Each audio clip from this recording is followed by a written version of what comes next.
Olá para você que está assistindo Conexão OAB na TV Câmara Botucatu. A gente já falou em outras ocasiões por aqui do direito dos consumidores, mas hoje a gente traz uma abordagem um pouco mais específica, pensando naquela pessoa que está cogitando em comprar um imóvel. Hoje a nossa abordagem é sobre o direito do consumidor no ramo imobiliário. Quem está aqui com a gente nessa conversa é a advogada Graziela Rosa, que faz parte da Comissão dos Direitos dos Consumidores na OAB. Seja muito bem-vinda ao nosso programa. Obrigada, é um prazer participar novamente do programa de vocês. Isso aí, ela já fez uma participação durante a pandemia, um pouco diferente. Essa é a primeira oportunidade que a gente está tendo de bater um papo mesmo. E eu gosto sempre de começar o programa explicando o mais básico, né, para a gente contextualizar o nosso tema. Então, para a gente entender o que é regulado pelo direito do consumidor no ramo imobiliário. Porque eu pergunto isso porque tem uma área do direito imobiliário voltado só para isso, né? Então, para a gente entender o que está aí nessa área do direito do consumidor nesse ramo. Exato. O ramo imobiliário ele passa a ter interferência de direito do consumidor a partir do momento em que a empresa que eu vou fazer a compra do imóvel, a partir do momento em que eu vou fazer uma compra de um imóvel e essa empresa tem como atividade habitual a venda de imóveis. Então, a partir disso, essa relação jurídica ela vai ser regulada pelo Código de Defesa do Consumidor. É diferente, por exemplo, de quando eu, esporadicamente, vou vender um imóvel para alguém. Eu não tenho como atividade habitual a venda de imóveis. Nesse caso, a relação vai ser regulada pelo Código Civil e não pelo Código de Defesa do Consumidor. Então, a gente tem essa diferença, essa interferência do Código de Defesa do Consumidor quando a vendedora do imóvel é uma empresa que tem como atividade habitual a venda de imóveis. Então, a gente pode pensar em construtoras, corretoras, empresas mesmo, muito mais do que uma pessoa física que, de repente, resolveu vender a sua casa, é isso? Exatamente. Se for uma pessoa física que vende esporadicamente um imóvel, uma casa, uma vez ou outra, não terá interferência do Código de Defesa do Consumidor, só se for realmente uma empresa, uma incorporadora, uma construtora. Tá, e para quem estiver assistindo a gente saber bem do que a gente está falando hoje, por exemplo, quando a gente fala de aluguel, outros temas, eles são contemplados por que ramo do direito, né? Porque aqui a gente está falando especificamente de compra e venda por essas empresas, por essas pessoas jurídicas que você comentou, né? Então, tem um outro ramo aí do direito que também lida com questões relacionadas, mas não é o nosso tema hoje, é isso? Isso, exatamente. A locação, ela não está dentro do Código de Defesa do Consumidor. A locação, ela tem uma regulação própria, ela tem uma lei própria, né? Que vai regular as locações residenciais, comerciais, por temporada. Então, é essa lei que vai regular a locação, e não o Código de Defesa do Consumidor. Como a gente já disse, o Código de Defesa do Consumidor, ele vai regular as relações entre uma pessoa física e uma empresa que está vendendo o imóvel. Se for entre duas pessoas físicas, vai ser regulado pelo Código Civil. Então, vamos alertar o pessoal, dar algumas dicas, tirar algumas dúvidas, enfim, passar algumas informações. Então, pensando para a pessoa na hora da compra, né? Quais os principais cuidados que a pessoa que for comprar um imóvel na planta precisa ter? Pensando aí como advogada conversando com a gente. São muitos cuidados, é um momento muito que tem que se ter muito cuidado no momento de fazer uma compra, até porque normalmente quando você compra o imóvel na planta, você muitas vezes se vincula a um financiamento de mais ou menos 30 anos, né? Então é um momento que exige muita cautela. Eu costumo dizer que são dois cuidados principais que o consumidor precisa ter nesse momento. O primeiro seria verificar a idoneidade da construtora. Então, verificar se ela tem muito processo em aberto, não só no município onde ele vai fazer a compra, mas também em outros municípios, já que essa construtora normalmente ela abrange o Brasil todo, digamos assim. Se esses processos eles são mais relativos a atraso na obra, ou vícios construtivos, ou cobranças indevidas, né? Para que ele possa se resguardar e ter uma maior segurança no momento de assinar o contrato. Ele já tem uma noção sobre o que pode acontecer com o contrato dele.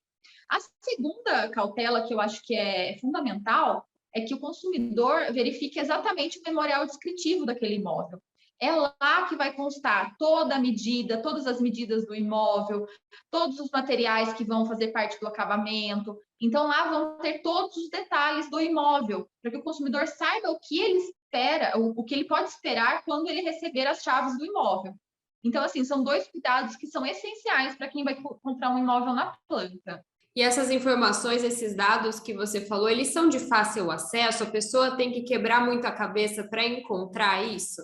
Não, na verdade, o memorial descritivo, ele sempre é entregue para o consumidor, né? Ele sempre consta como um anexo no contrato ou até no próprio registro de imóveis, né? Ele pode consultar. Então, o memorial não é algo muito complexo. Já a pesquisa da idoneidade da consultora, é recomendado que seja feito por um advogado, né? Que tem mais contato com esse tipo de processo, com esse tipo de situação, e aí ele vai poder avaliar melhor o caso, né? Esses são alguns cuidados que a pessoa que vai comprar o imóvel na planta precisa ter. E se ela for comprar o imóvel já pronto, tem alguma coisa que ela precisa fazer de diferente? A compra de um imóvel já pronto, ele exige outras cautelas, né? É diferente de quando você vai comprar um imóvel na planta. O imóvel o imóvel pronto, eu costumo dizer que o principal cuidado que a pessoa tem que ter ao comprar seria verificar toda a documentação do vendedor. Então, verificar se ele tem processos em aberto, se ele tem dívidas, e todas essas situações podem influenciar na perda até do imóvel, caso o comprador não tenha cautela. Então, vamos supor, um exemplo, dívidas trabalhistas é muito difícil você adquirir um imóvel se o vendedor tiver dívidas trabalhistas, é muito arriscado, tá? Então, são cautelas importantes. Em relação ao próprio imóvel mesmo, é muito importante também verificar IPTU, está tudo quitado, as despesas com condomínio, porque pode ser que depois da venda o comprador se depare com algumas dívidas, né, que vêm junto com o imóvel. Então, são cuidados essenciais para quem vai comprar o imóvel já pronto. E a gente está falando de algumas informações, alguns dados que o comprador precisa correr um pouco atrás, outros são mais fáceis, outros exigem um pouco ou a ajuda de um advogado, ou uma pesquisa melhor na internet, enfim, em outros locais. Mas tem algumas informações que essa empresa, né, que está vendendo o imóvel, seja na planta, seja pronto para o consumidor, ela é exigida dela que ela passe essas informações. Bom, o que se espera é que a empresa passe todas as informações que são necessárias, né, para o consumidor, mas muitas vezes essas informações elas vêm um pouco mascaradas no meio do contrato, são informações que podem ser que façam o consumidor pensar 2 vezes antes de comprar, né? Então é por isso que é importante que ele faça uma análise de risco com outro profissional, normalmente o advogado, né, que é mais indicado, para que ele não tenha surpresa nenhuma depois de assinar esse contrato. Porque a empresa, apesar de ter o dever de dar todas as informações, às vezes, não normalmente, mas muitas vezes eles mascaram, né, algumas informações e deixam o consumidor sem total ciência do que ele está assinando. E falando nessas surpresas indesejadas, vamos entrar no quesito dinheiro aqui, né? Tem algumas taxas que são as principais taxas que a pessoa, quando vai comprar o imóvel, ela tem que pagar. E existem, assim, casos que surgem taxas indevidas, que também é bom o consumidor ficar atento e falar assim, ó, epa, isso daqui não tem nada a ver, já é um abuso, né? Então, quais são as taxas que normalmente acontecem? E se existem alguns casos que existem taxas que acabam sendo cobradas e não deveriam? Sim, é muito comum a dúvida sobre essas taxas, né? Vamos começar com a taxa SAT, por exemplo, que é muito comum que seja cobrada. É a taxa de serviço de assessoria técnico imobiliária. Às vezes eles colocam como serviço de assessoria de registro ou alguns nomes mais ou menos desse jeito. Só que essa taxa, o judiciário já entendeu que ela não é devida. Ela é uma cobrança ilegal que é feita por muitas construtoras ainda hoje. Então, porque o que o judiciário entende? Entende que essa taxa ela seria para um serviço de despachante, para correr atrás de documentação na prefeitura, no cartório. Então, o judiciário entende que isso já é inerente ao serviço de venda do imóvel. Então, não poderia ser cobrado mais uma taxa para isso. Muitos consumidores que fizeram o pagamento dessa taxa têm entrado na justiça e têm conseguido o valor de volta. É uma taxa que é muito comum. Outra taxa que gera muita dúvida é o juros de obra, ou taxa de evolução de obra, né? Às vezes chamada também. O juros de obra, ele pode ser cobrado. Ele pode ser cobrado durante a fase regular da obra. Ou seja, ele, em 2 oportunidades, ele passa a ser ilegal. A primeira delas é quando a obra está em atraso, e nesse momento, quem passa a ser responsável pelo pagamento dos juros de obra é a construtora. E o segundo momento em que ele não pode ser cobrado é quando o consumidor já recebeu as chaves do imóvel. Então, existem também muitos casos de construtor, de bancos, né, que fazem a cobrança dos juros de obra mesmo depois que o consumidor já recebeu as chaves. Outra taxa que é muito questionada pelos consumidores seria a taxa de corretagem, né? Muitas pessoas não sabem se pode ser cobrado, se não pode ser cobrado. Já é uma questão também que já foi discutido muito no judiciário, e o que se entendeu foi: a taxa de corretagem ela pode ser cobrada, desde que ela venha bem discriminada no contrato. O consumidor tenha ciência de que ele está pagando uma taxa de corretagem, e não que aquele valor venha embutido ao valor total. Então, desde que venha bem discriminado. Ou seja, se veio de surpresa essa taxa, quer dizer que está errada, né? Sim, se veio embutido no preço, se o consumidor não teve ciência de que aquela taxa estava englobada naquele valor que ele pagou, aí sim é uma taxa indevida. Mais alguma outra taxa que é comum, que acontece? O IPTU, por exemplo, antes da entrega das chaves. Às vezes o IPTU é cobrado antes de que o consumidor passe a morar no imóvel, antes de que ele receba as chaves. Essa também é uma taxa que não pode ser repassada para o consumidor antes do recebimento das chaves. Assim como o condomínio também. Ele só passa a ser responsável pelo pagamento do condomínio depois que ele recebe as chaves do imóvel.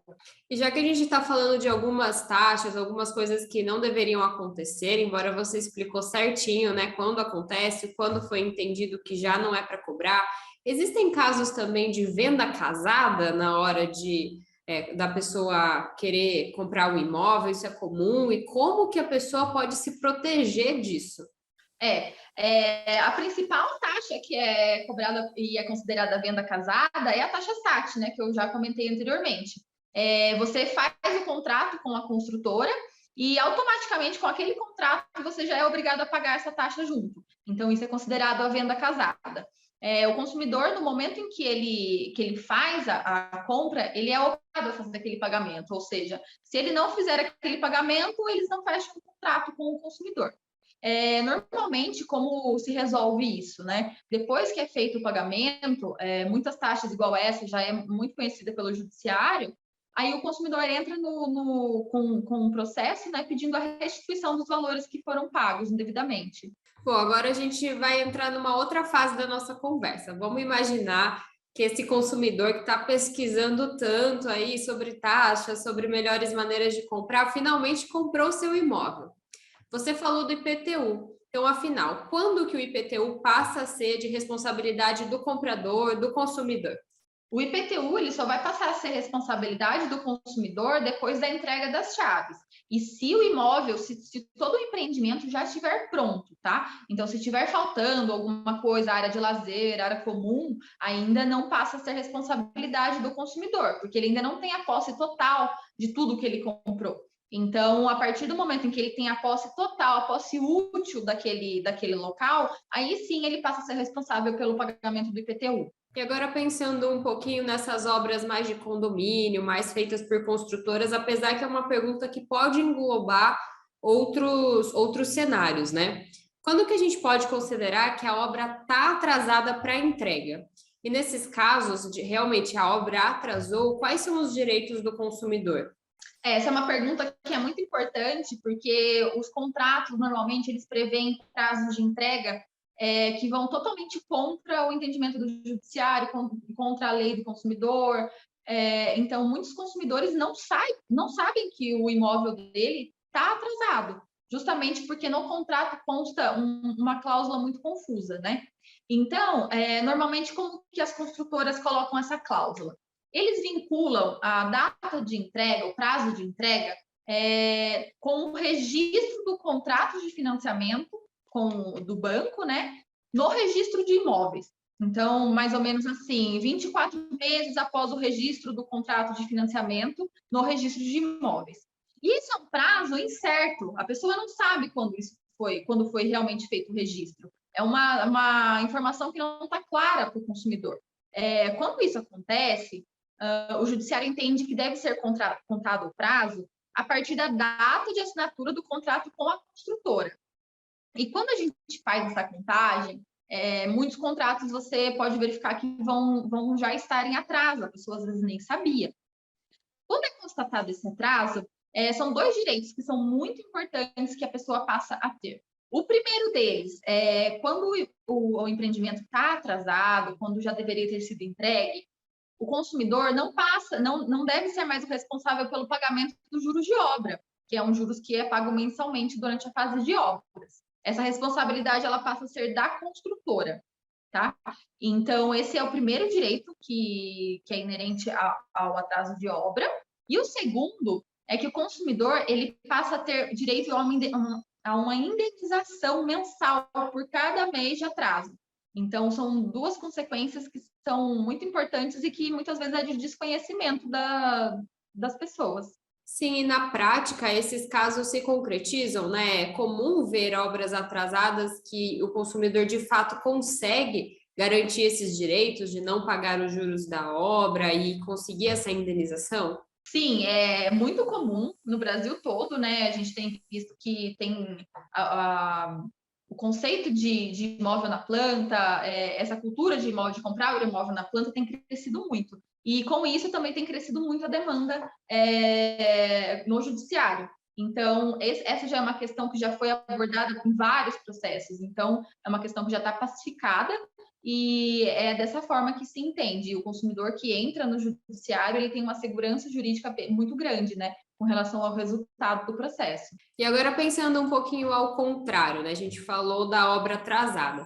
Se for ao contrário, a construtora pode se negar a entregar as chaves do imóvel se houver parcela em aberto, por exemplo, da entrada, ou até às vezes desses juros das obras, por exemplo? Também é uma questão importante. Normalmente, quando a construtora vai fazer a entrega do empreendimento, eles fazem toda uma festividade, né? E aí, alguns consumidores não conseguem receber as chaves naquele dia, né? Depois de muito tempo, esperando muito tempo.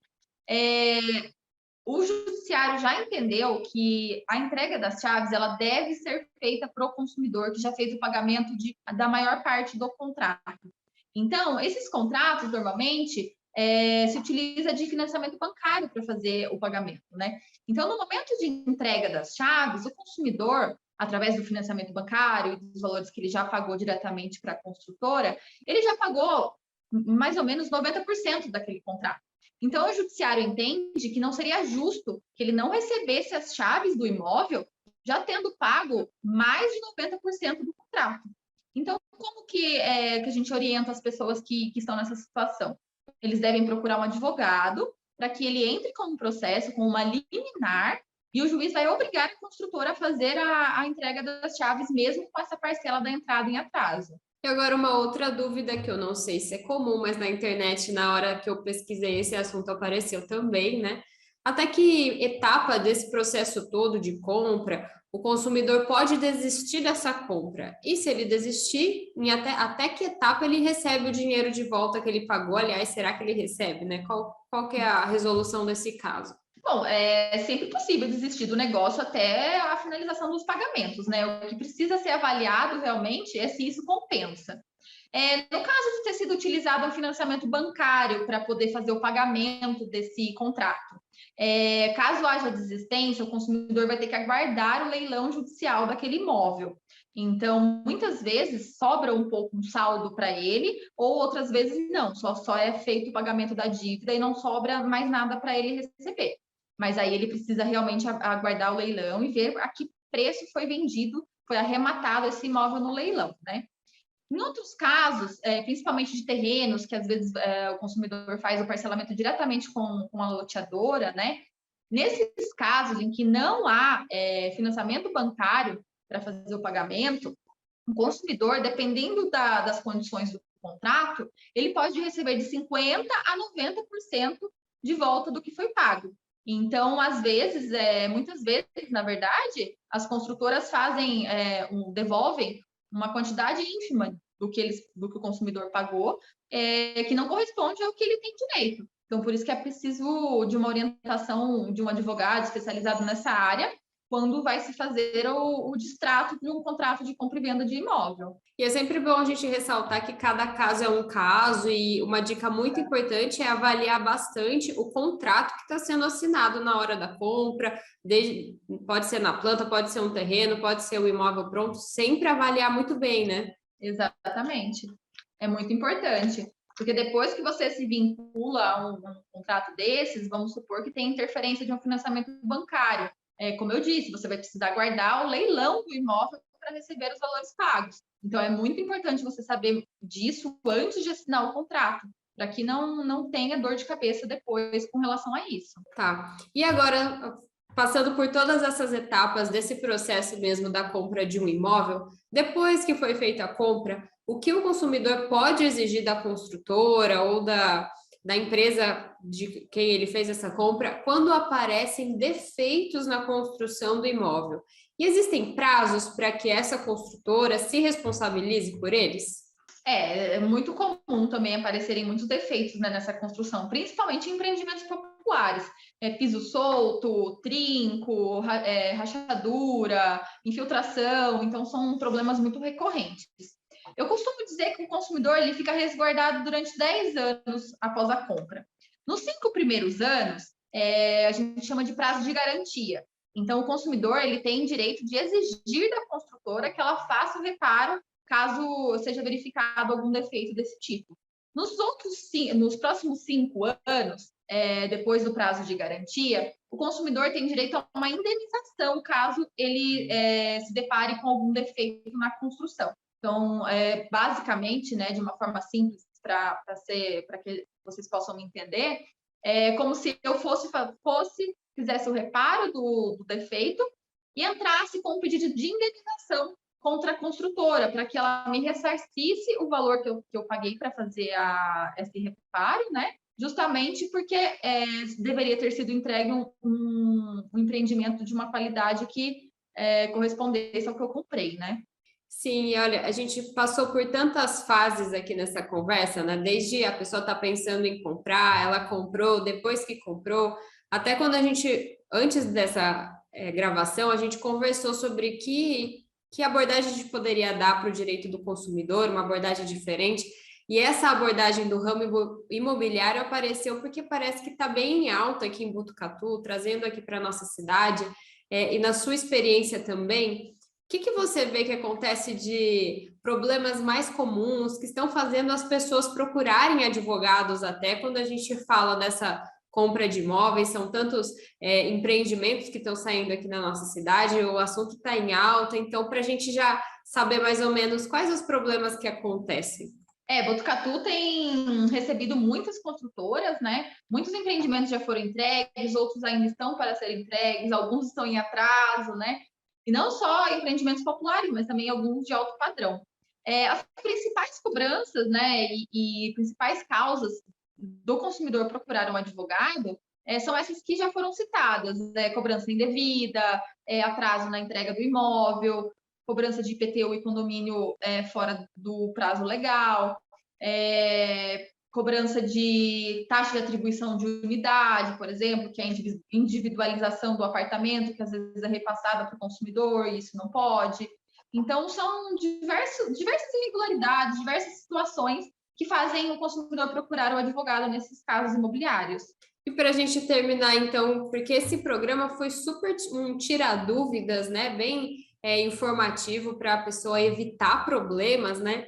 Então, vamos terminar com um recado que você queira deixar para quem estiver nos assistindo sobre como se proteger quando a gente pensa em direito do consumidor nesse ramo imobiliário, e também um recado sobre a importância de sempre buscar informações, sempre se manter informado e consciente sobre os seus direitos quanto consumidor. Acho que é bem importante a gente terminar nessa linha. Sim, exatamente.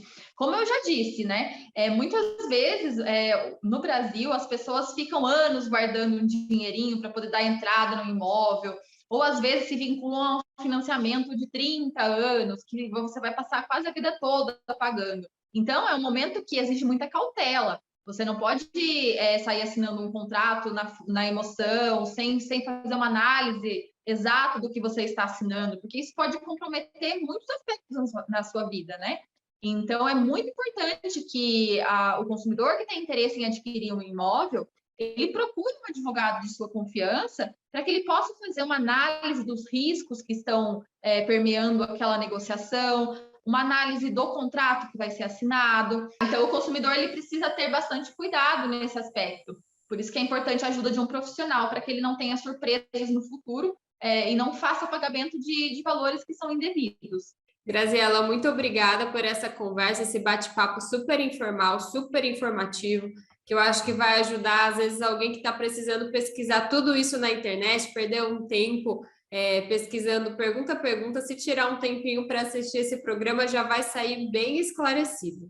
Então, obrigada mais uma vez por participar do nosso Conexão OAB e obrigada a você que nos acompanhou. Esse programa está disponível no YouTube da Câmara e passa aí por um tempinho também na TV Câmara Botucatu. A gente se vê na próxima oportunidade. Tchau!